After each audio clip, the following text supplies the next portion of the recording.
kasi masyadong nandyan eh. Para maluwag-luwag tayo. Yes, agree. Di ba? Okay na siguro dito. Purong mababa.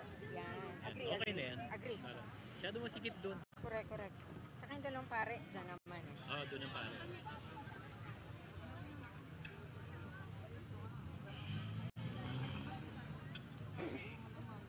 Number 2 si... Ay, ikaw number 2, di ba? Siya 2. Alternate pala tayo, lalaki, babae nga pala tayo. Ay, exactly. Ito po yung prayers. Sabi po, may prayers po ba? Wala po kaming dala. Kung may prayer ka. Wala po kaming dala. Bungad ang panalangin nga nakalagay dito. Kami po ano lang po kami. Sino holy water? Sipo. Ipo! Salita tayo bro ng mic.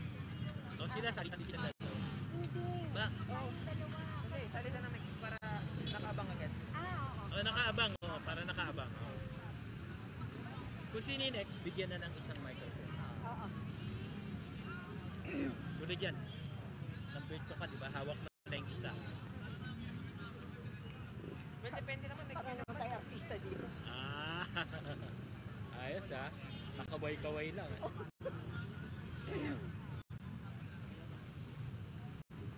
Ang haba, grabe oh. Mahaba yan bro. Ah, Talaga? Thank you. salamat po. Sabi ka na nga ba pamilya? Hindi may profession. Hobbyist na.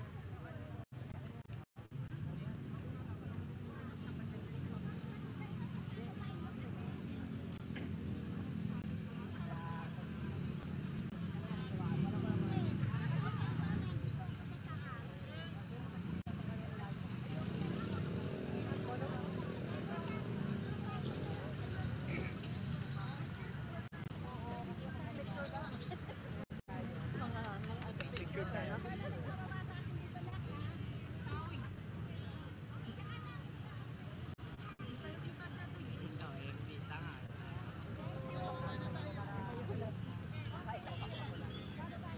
Ulas na kayo. So sa bulas.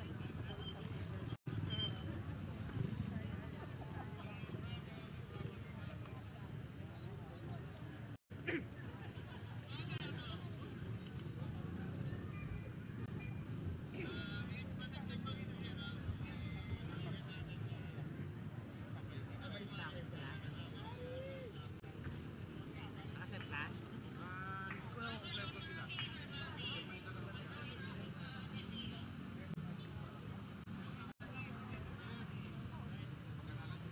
Palagi ko si Enzo nandiyan sa kung saan dyan, ano? Nag-aayos ng kung sino yung Gusto mo tawagan mo?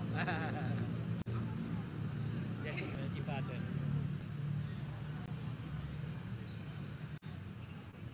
Ilang oras na?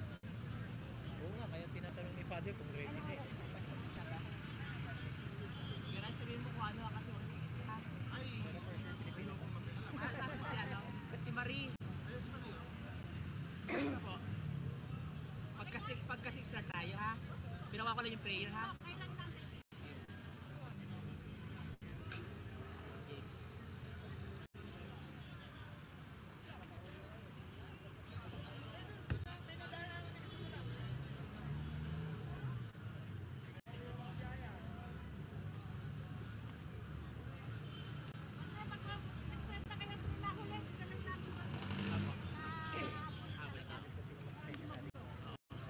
Hindi na sabihin niya.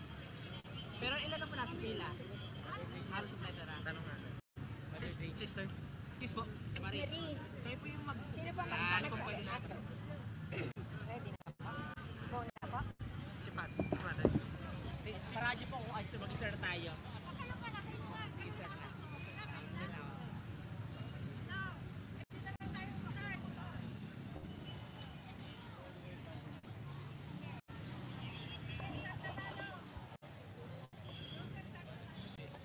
Mag-ano muna tayo. Hello, sound check.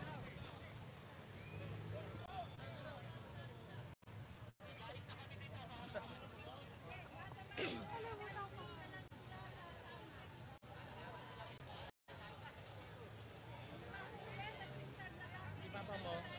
Yan. Mahulog ka.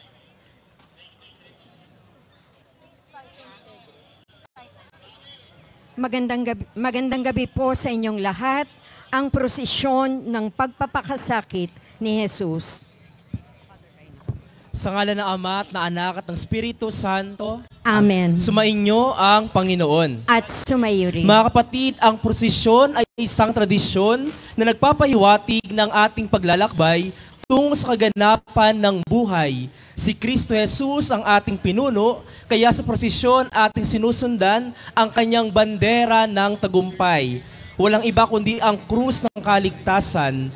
Ang mga imahe ng mga banal ay nagpapaalaala sa atin na hindi tayo nag-iisa at sila ang ating kaagapay sa pagsunod kay Jesus. Tumawag tayo sa Panginoon upang ipagkaloob niya ang mga biyaya sa ating mga pamilya at sa ating bansa. Ang mabuting balita ng Panginoon ayon kay San Mateo.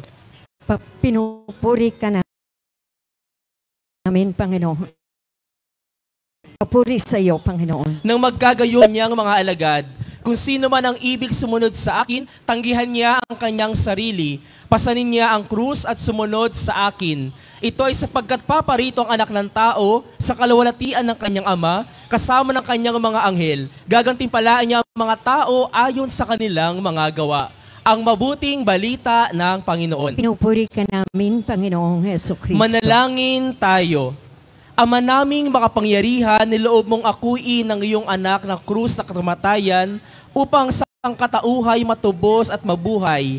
Ang pag-ako namin sa krus at kamatayan dito sa lupa, ayon sa diwa ng pagsunod sa iyong loob na ginaganap ng iyong anak, ay magpagindapat daw ang aming kamtin, ang lubos sa katubusan, ng pagkabuhay sa piling, sa pamamagitan ni Jesucristo, kasama ng Espiritu Santo, magpasawalang hanggan. Amen. Mga kapatid, sundan natin ngayon si Kristo sa kanyang daan ng krus, sa kanyang paglalakbay mula sa kabiguan tungo sa tagumpay, mula sa kamatayan tungo sa muling pagkabuhay. Isa-isa ipapakilala ang mga imahe na tagpo upang makalakad ang prosesyon habang ginagawa ito.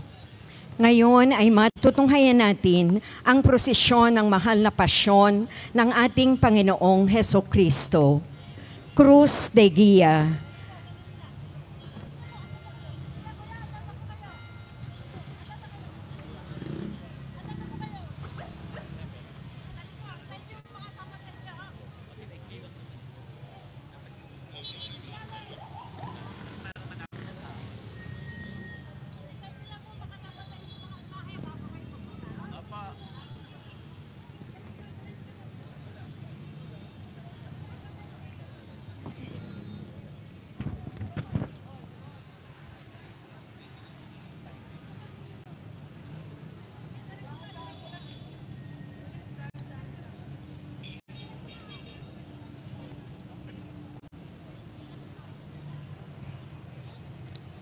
Cruz de Guia.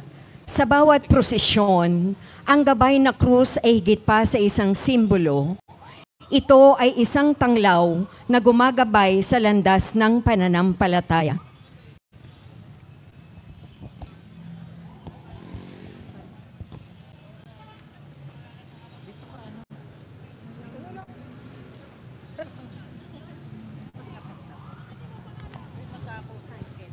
San Pedro.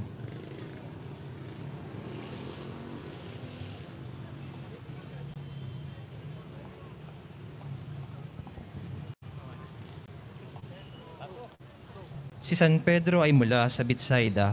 Ang ngalan niya ay Simon. Subalit Pedro na ang kahulugay bato ang itinawag sa kanya ni Jesus. Siya ay tinaguriang prinsipe ng mga apostol, ngunit bago iyon ay 3 beses niyang itinatwa si Jesus, kung saan tumilaok ang tandang. Kasama ng ibang apostol, siya ay nagtago dahil sa takot na mahuli. Masugid niyang ginampanan ng pangangaral sa Jerusalem, Samaria at Roma.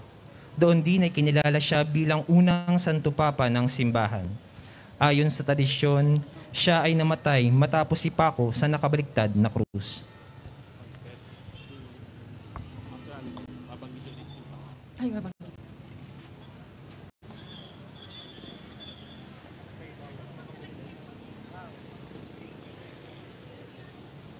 San Andres. Siya ang alagad na kauna-unahang tinawag ng Panginoon. Sa mga aklat ni na San Mateo at San Marcos, binanggit na tinawag siya ni Hesukristo habang nangingisda sa Galilea nakasama si San Pedro. Sa mga sandali ng pagpapahirap kay Jesus, kasama siya ng ibang mga apostol na nagtago matapos ang pagdakip. Sa likuran ng imahen ay ang Cruz de Cosata o Cruz na Hugis X na kinikilala bilang sagisag niya. Ayon sa tradisyon, siya ay naging martir sa Gresya nung ipako sa naturang X na krus hanggang sa mamatay. San Andres.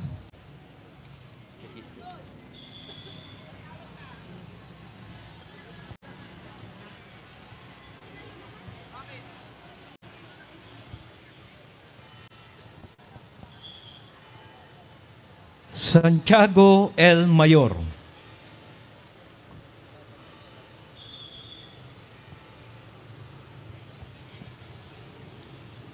Siya ay anak ni Santa Salome at kapatid ni San Juan Apostol. Tinawag na mayor upang mapabukod sa nakababatang Santiago. Naging saksi ng muling pagbuhay sa anak ni Jairo, pagbabagong anyo ni Jesus sa Tabor, at ang pananalangin sa Getsemani.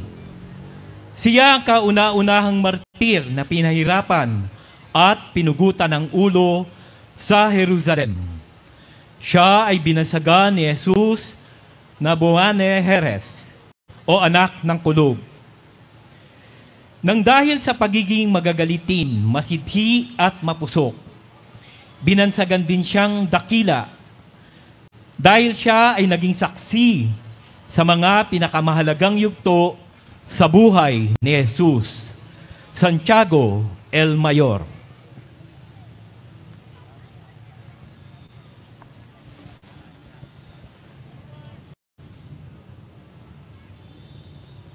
San Felipe.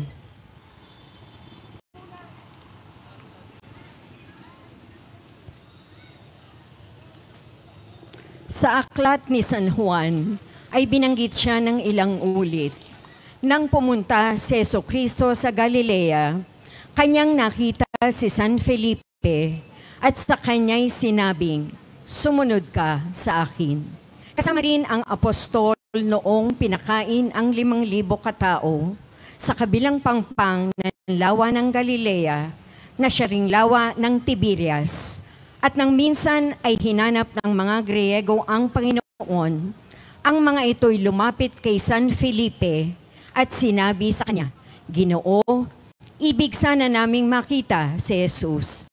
San Felipe.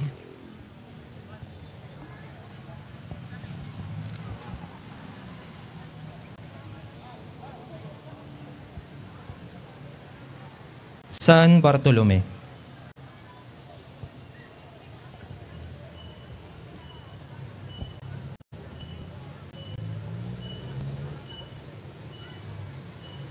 Mula sa bayan ng Cana, siya ay kilala din bilang Natanael.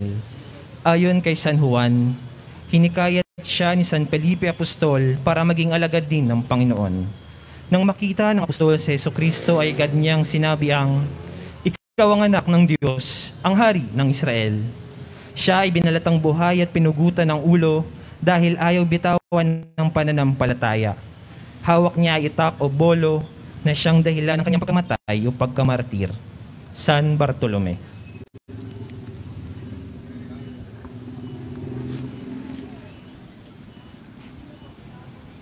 Iba.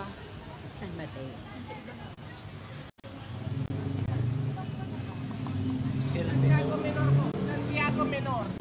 Santiago el Santiago Menor. Ikaw na. Santiago el Menor. Tinawag siyang menor o bata upang hindi malito sa isa pang Santiago na mas matanda. Ayon sa mga aklat, sila ay nagkita ni San Pablo makalipas ang 3 taon ng pababagong loob para kay Hesukristo. Sa tradisyon ng simbahan, siya ang kauna-unahang obispo sa Jerusalem. Hawak ng imahen ay aklat ng Ebanghelyo Sinasabing pinahirapan siya noon sa pamamagitan ng pangmalong kahoy dahil sa pagpapalaganap ng pananampalataya kay Jesucristo. Santiago L. Minor.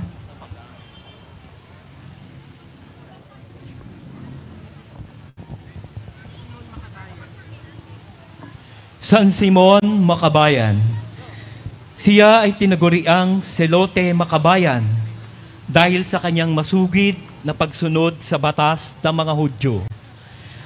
Tinawag din siyang Selote ni San Lucas Evangelista na isang grupo ng mga mapagmalasakit sa bayan.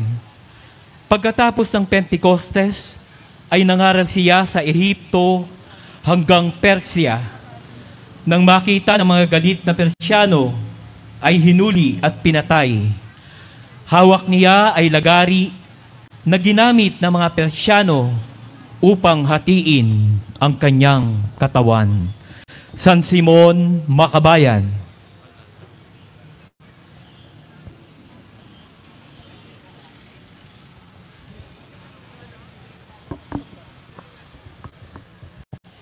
San Judas Tadeo. Sa huling hapunan ay tinanong siya ni Jesucristo kung bakit sa kanila lamang nagpakita at hindi sa mundo. Sagot ng Panginoon, ang sino mang magmahal sa akin ay susunod sa aking aral. Ayon sa kasaysayan, siya ay nangaral sa Persya kung saan naging martir. Dito nagmula ang tradisyonal niyang sagisag na panghampas na ginamit sa kanyang kamatayan. Siya ay may medalyon ng Edesa na may mukha ni Jesucristo at kahoy pamalo na pinangbawi sa kanyang buhay. San Judas Tadeo.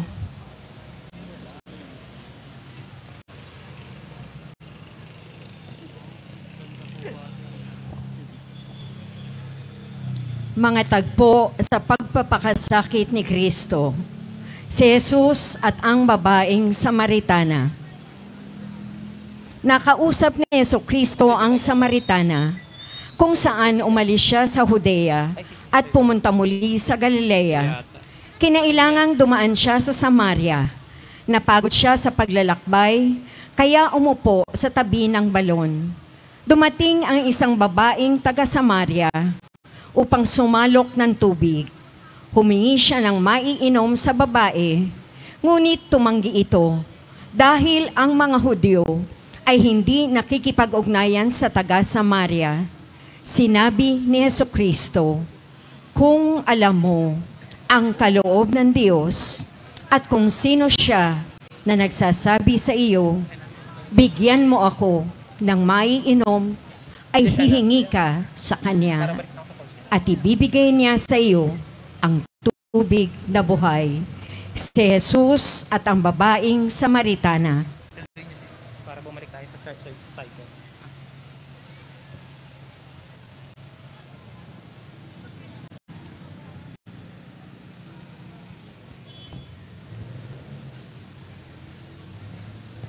La Despedida.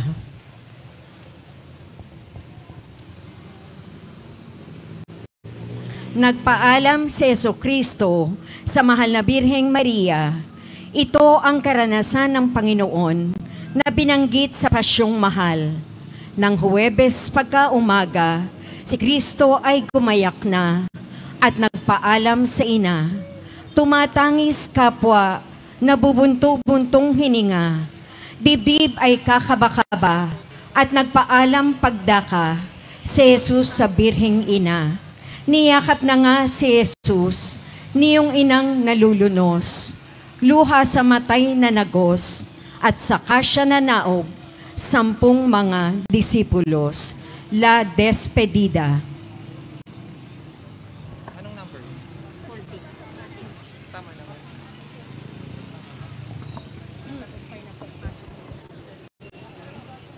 Ang matagumpay na pagpasok ni Jesus sa Jerusalem, La Jumenta. Ayun palang lahumenta. Ang kasunod. Ano yan?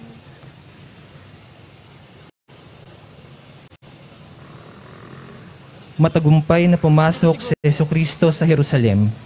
Noong mabalitaan na maraming taong dumalo sa pista na ang Panginoon ay darating sa Jerusalem, ang mga tao ay kumuha ng mga palapa ng puno ng palma at lumabas upang sumalubong sa kanya na sumisigaw, Hosana! Mapalad siya na dumarating sa pangalan ng Panginoon, ang Hari ng Israel. Nakakita si Jesucristo ng isang batang asno at sumakay siya roon, gaya ng nasusulat. La Jumenta.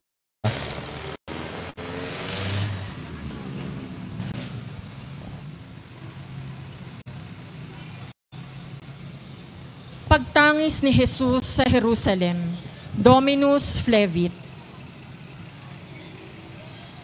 Ang pagtangis ni Jesus nang masilaya niya ang Jerusalem, kasunod ng kanyang maluwalhating pagpasok, kanyang binitawan ng nakakatakot na hula patungkol sa lungsod.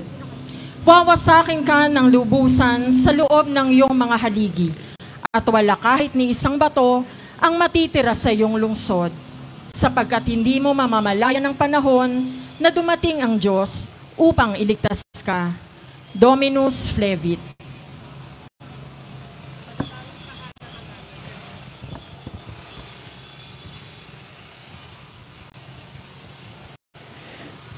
Pananalangin sa halamanan ng Getsemani.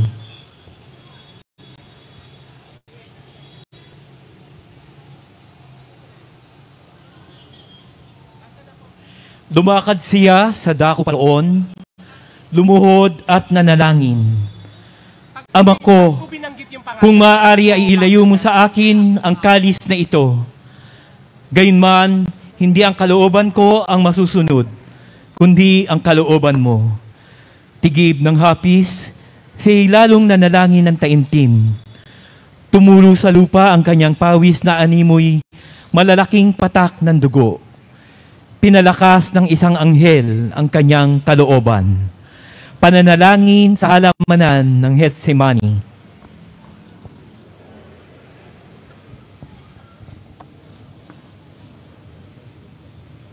Ang pagkakanulo kay Jesus, beso de Judas, la traición. Sinabi ni Jesus, magsitindig kayo, hayo na tayo. Narito, malapit na ang nagkanulo sa akin. At samantalang nagsasalita pa siya, narito dumating si Judas, na isa sa 12, at kasama niya ang lubhang maraming taong may mga tabak at mga panghampas mula sa mga punong saserdote at sa matatanda ng bayan. Ang nakanulungan sa kanya ay nagbigay ng hudyat na sinasabi, ang aking hagkan ay yaon nga, hulihin niyo siya. At pagdakay lumapit kay Jesus. Ang pagkakanulo kay Jesus, beso de Judas, la traición. Ang pagdakip kay Kristo. Matapos ipagkanulo ni Judas si Jesus, siya ay dinakip ng mga kawal. Sa bilis ng mga kaganapan, si San Pedro ay biglang bumunot ng tabak at tinaga ang tenga ng isang kawal, ngunit winika ni Jesus, ibalik mo ang iyong tabak at sa lalagyan nito, sapagkat ang gumamit ng tabak, sa tabak din mamamatay. Ang pagdakip kay Kristo.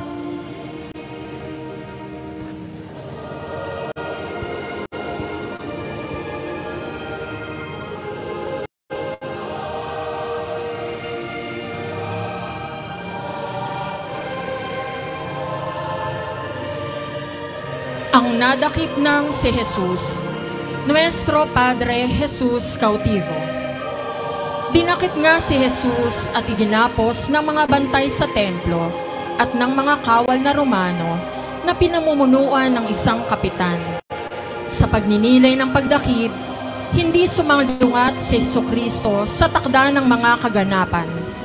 Ayon sa Ebanghelyo ni San Mateo, ngunit ang lahat ng ito ay nangyari upang matupad ang mga sulat ng mga propeta. Nang magkagayon, iniwan siya ng mga alagad at sila ay tumakas. Nuestro Padre Jesus Cautivo.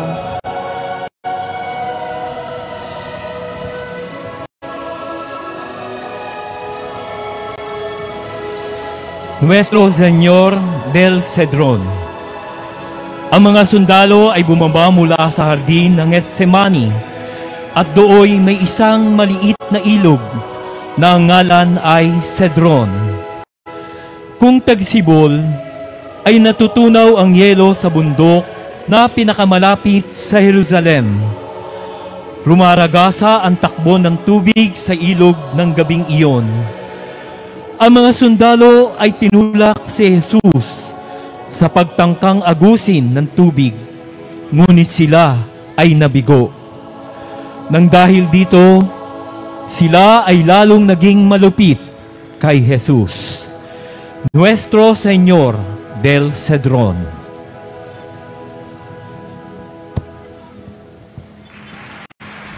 Si Jesus sa harap ni Anas. Pagkadakip kay Jesus, dinala muna siya kay Anas, ang biyanan ni Caiphas, na pinakapunong saserdote ng panahong yaon. Tinanong siya tungkol sa mga alagad at itinuturo. Pagkasagot niya, sinampal siya ng isa sa mga alagad. Bakit mo sinasagot ng ganyan ang pinakapunong saserdote? Tanong niya. Sumagot si Jesus, kung nagsalita ako ng masama, patunayan mo. Ngunit kung mabuti ang sinabi ko, bakit mo ako sinampal? Si Jesus sa harap ni Anas.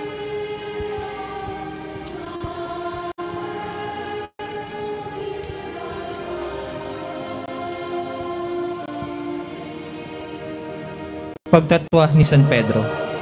Samantala, si Pedro ay nakaupo noon sa patio. Nilapitan siya ng isang utosang babae at sinabi sa kanya, "Kasamahan ka rin ni Jesus na taga Galilea, hindi ba?" Ngunit nagkaila si Pedro sa harapan ng lahat. "Wala akong nalalaman sa sinasabi mo," sagot niya. Pumunta siya sa may pintuan at nakita siya ng isa pang utosang babae. Sinabi nito sa mga naroon, "Ang taong ito ay kasamahan ni Jesus na taga Nazaret." Muling nagkaila si Pedro. "Isinusumpa ko, hindi ko kakilala ang taong iyon." Makalipas ang ilang sandali, lumapit kay Pedro ang mga naroon. Sabi nila, "Isa ka nga sa mga tauhan niya, nahalata sa mga punto ng iyong pagsasalita." Sumagot si Pedro, "Parusahan nawa ako ng Diyos kung nagsisinungaling ako. Hindi ko kilala ang taong iyan." Pagkasabi nito, tumilaok ang manok.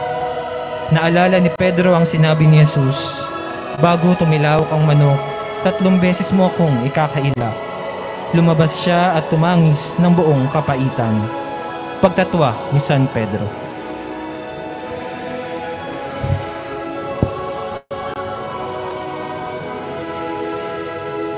Pagsisisi ni Pedro.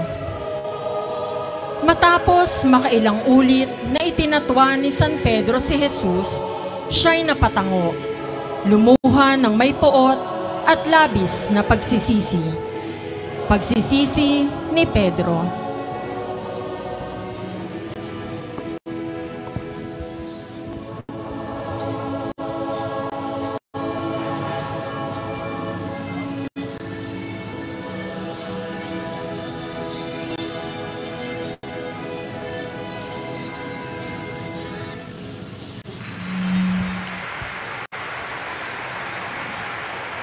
Ang unang pagharap kay Pilato. Iniharap si Jesus sa gobernador at siya'y tinanong nito, "Ikaw nga ba ang hari ng mga Hudyo?" Sumagot si Jesus, "Ikaw na ang may sabi." Ngunit nang paratangan siya ng mga punong pari at ng mga pinuno ng bayan, hindi siya uminig.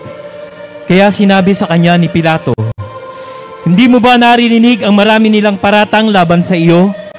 Ngunit hindi pa rin siya uminig, kaya't labis na nagtaka ang gobernador. Ang unang pagharap kay Pilato. Si Jesus sa harap ni Herodes. Natuwa si Herodes nang makita si Jesus.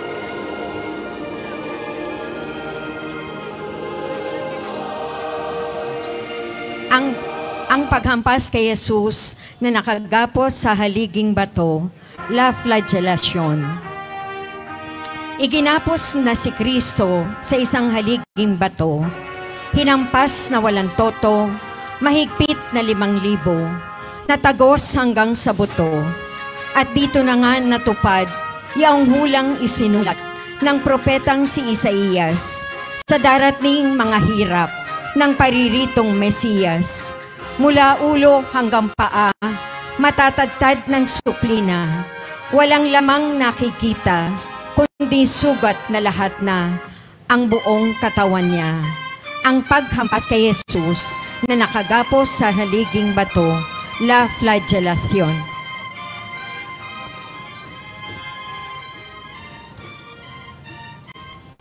Ang pagkakakalag at pagkakahandusay, Nuestro Padre Jesus desmayado. Pagkatapos siyang hagupitin, siya'y kinalagan mula sa pagkakagapos sa haliging bato. Sa tindi ng dusa at hirap na dinanas, may ilang sandali na siya'y nahandusay. Sinasabing nawala ng malay ang ating Panginoong Hesukristo matapos ang paghahagupit. Nuestro Padre Jesus desmayado.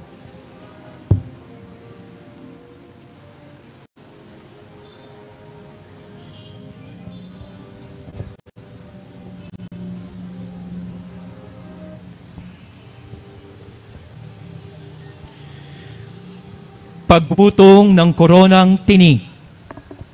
Dinala ng mga kawal si Jesus sa bakuran ng palasyo ng gobernador.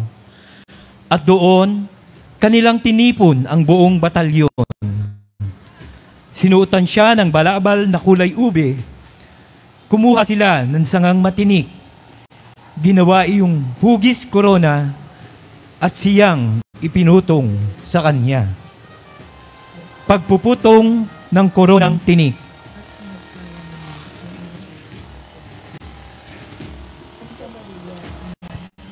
Ang paglibak kay Jesus. La burla y ultraje. Si Jesus ay nilibak at hinampas ng mga nagsisitanod sa kanya. Siya ay piniringan nila at tinanong, "Sige, hulaan mo nga. Sino ang humampas sa iyo?" Niluhuran at tinuya ng mga salitang, "Mabuhay ang hari ng mga Hudyo."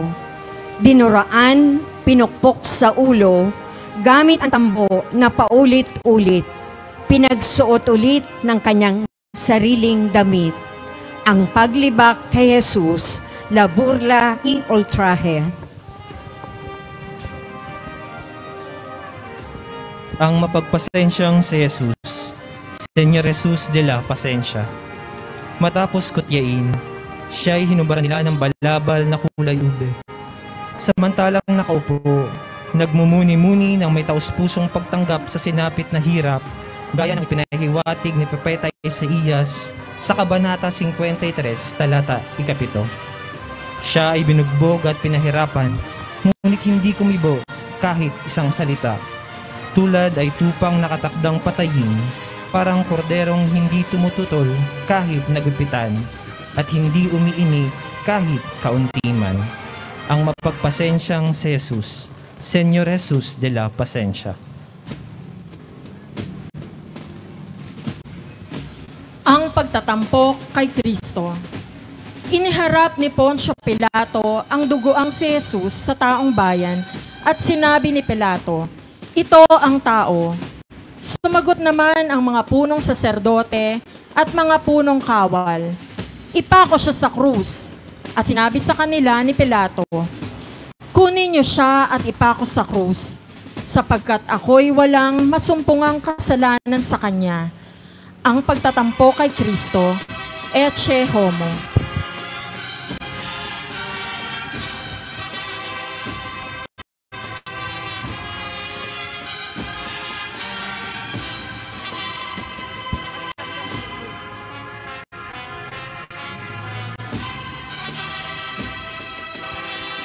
Pagtanggap ni Jesus sa krus. Pinalapit ni Jesus ang mga tao at ang kanyang mga alagad at sinabi sa kanila, "Ang sinumang nagnanais sumunod sa akin ay kinakailangang itakwil niya ang kanyang sarili, pasanin ang kanyang krus at sumunod sa akin. pagtanggap ni Jesus sa krus.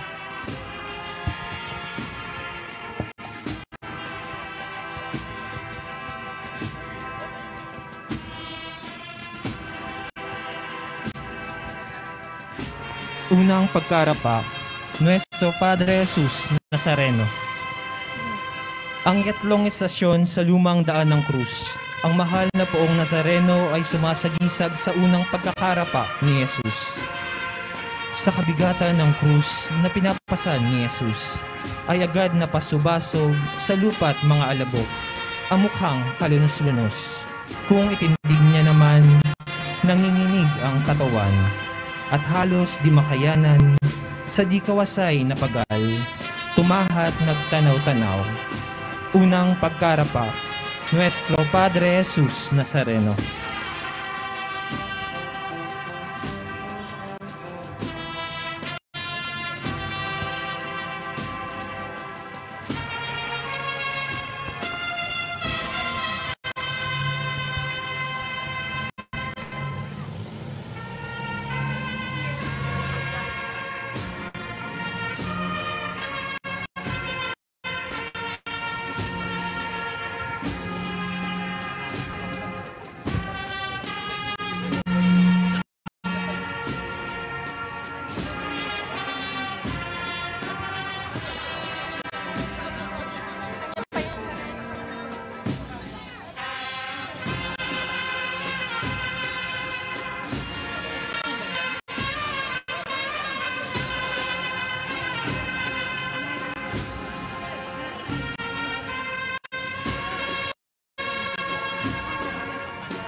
Nasalubong ni Jesus ang kanyang ina.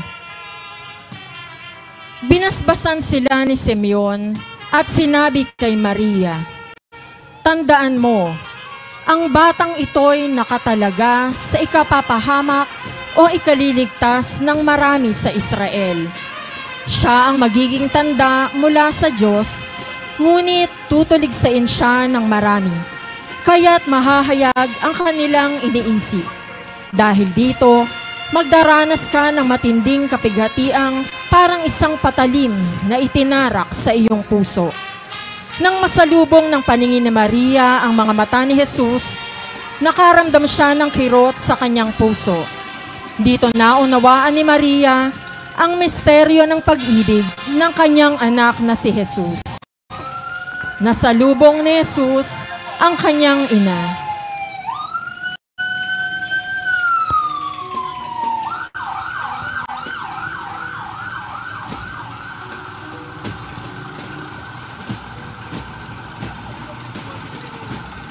Ang pagtulong ni Simon Sereneo. Paglabas ng lungsod, nakita ng mga sundalo si Simon na taga Serene. Pilit nilang ipinapasan sa kaniya ang krus ni Jesus hanggang sa makarating sila sa lugar na tinatawag na Golgota, na ang kahulugay puok ng mga bungo. Ang pagtulong ni Simon Sereneo.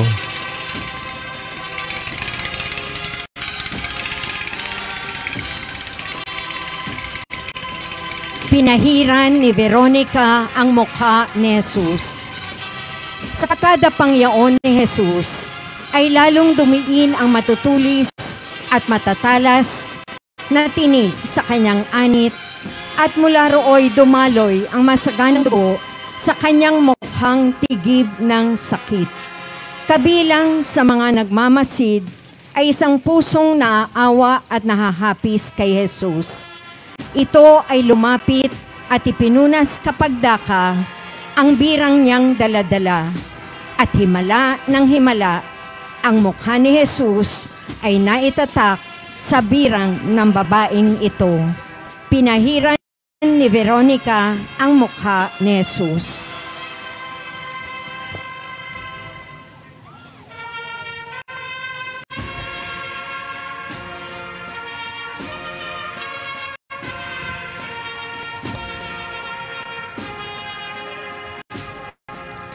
Ikalawang pagkakadapa, La Segunda Caída. Dala ng matinding pagod at hirap, muling nadapa si Jesus sa ikalawang pagkakataon, buhat ang krus ng Kalbaryo, at nang makatayong muli, siya ay hinampas ng mga kawal na lalong nagpapahirap sa kanya at muling lumakad patungong Golgota. Ikalawang pagkakadapa, La Segunda Caída.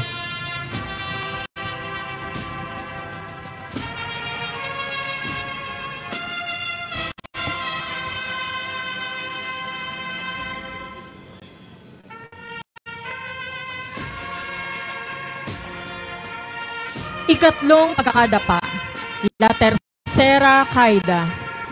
Ang ikatlong pagkakarapa ay sinasabing malapit na sa Golgota ng Kalbaryo, kung saan siya ay nakatakdang ipako sa krus. Sa pagkadapa ni Jesus ay nagsugat ang kanyang tuhod at balikat.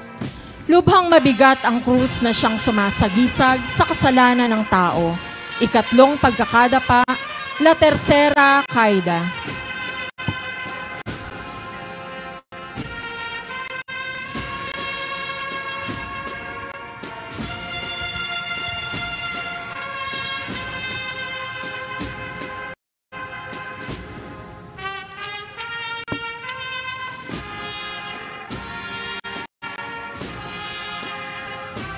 Santa Maria de Betania.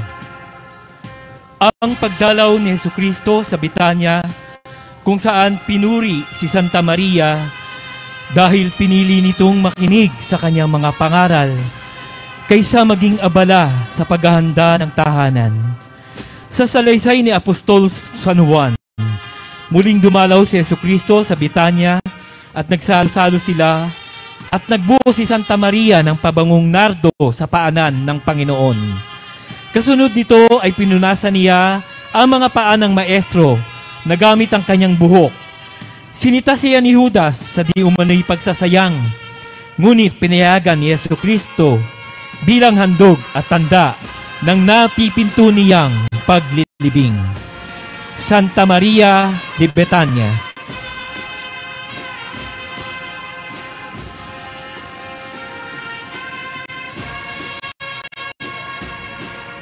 Santa Marta de Betania. Ang kapatid ni Lazaro at Maria ng Betania. Si Marta ay isa sa mga kaibigang matalik ni Jesucristo mula sa bayan ng Betania. Siya ay kapatid ni Maria at Lazaro, at siya ang punong abala sa mga gawaing bahay ayon sa banal na kasulatan. Noong dumalaw si Jesus sa kanilang bahay, ay siya ang naghanda at nag-ayos ng mga pagkain, habang nakaupo naman sa paanan ni Jesus ang kanyang kapatid na si Maria. Siya ay nangangasiwa sa kabahayan at punong abala sa paglingkod kay Jesus sa tuwing dadalaw ito sa kanilang tahanan. Batay dito, siya ay naging halimbawa ng Kristiyanong paggawa. Santa Marta de Betania.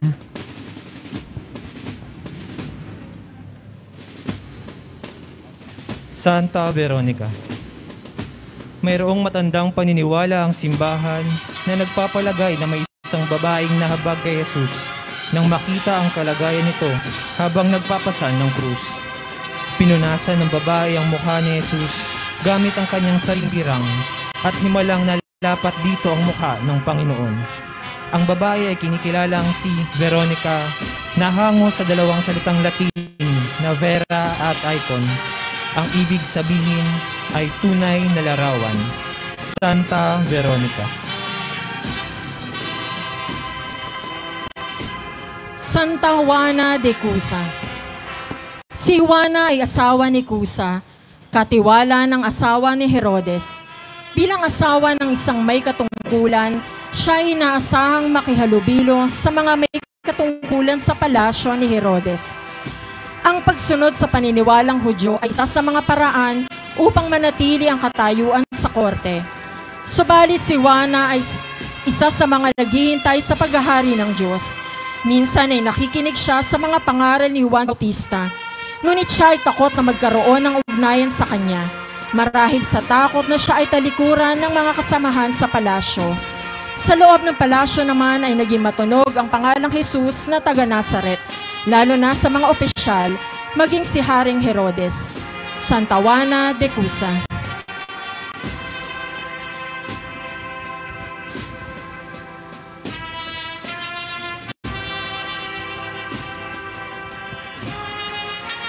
Santa Maria Salome. Si Santa Maria Salome ay asawa ni Zebedeo at ang ina ni Santiago Mayor at ni San Juan. Siya ang humingi ng pabor kay Jesus na kung maaari ay ang kanyang dalawang anak ay maupo sa kaliwa at kanan ng Panginoon sa kanyang kaharian. At siya rin ay isa sa mga babaeng tagasunod na nasa bundok ng Kalbaryo ng mga panahon ng paghihirap at pagkabayubay ni Kristo sa krus. Siya ang naglinis sa libingan ni Jesus, kung kaya't ang hawak niya ay walis. Isa siya sa mga unang nakasaksi sa muling pagkabuhay ni Kristo. Alinsunod na rin sa kanyang pangako na sa ikatlong araw ay ibabangon niyang muli ang templo na nangangahulugan sa kanyang katawan at kanyang muling pagkabuhay. Santa Maria Salome.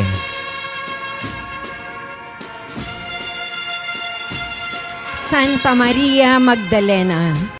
Si Maria Magdalena ay isa sa mga babaeng tagasunod ni Kristo, kung saan pinalayas ni Jesus ang 7 demonyo sa kanya.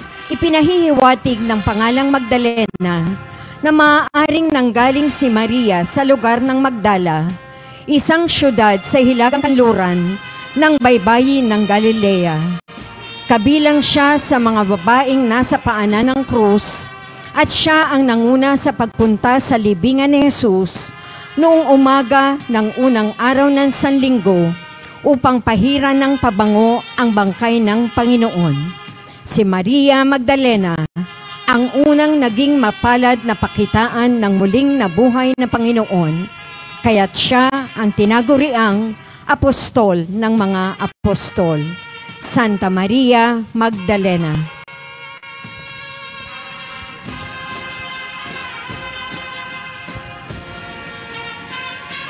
San Juan Evangelista.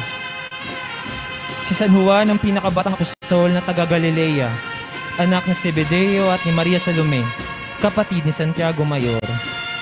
Siya ang disipulong mahal ni Jesus na humilig sa tabi niya sa huling hapunan, at sa kanya ay tinagubili ng Panginoon sa Kalbaryo ang mahal na Birhen.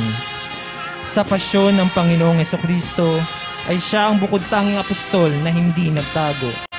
Bukod tangi siya lamang sa 12 apostol ang namatay ng mapayapa. Ang hawak niyang panulat at pergamino ay ang tanda ng kanyang pagiging manunulat ng mabuting balita. San Juan Evangelista. Nuestra Señora de las Tristezas. Nakatayo sa tabi ng krus ni Jesus ang kanyang ina at ang kapatid nitong si Maria na may bahay ni Cleopas at si Maria na taga Magdala. Nang makita ni Jesus ang kanyang ina at ang minamahal nitong alagad, ay kanyang sinabi, "Ginang, narito ang iyong anak." At sinabi ng alagad, "Narito ang iyong ina." Sa mga taong matapat na sumusunod kay Jesus, nananatili pa rin katangi-tangi si Maria bilang ina ni Jesus. Lubos ang kanyang pakikiisa sa paghihirap ng kanyang anak. Nuestra Señora de las Tristezas.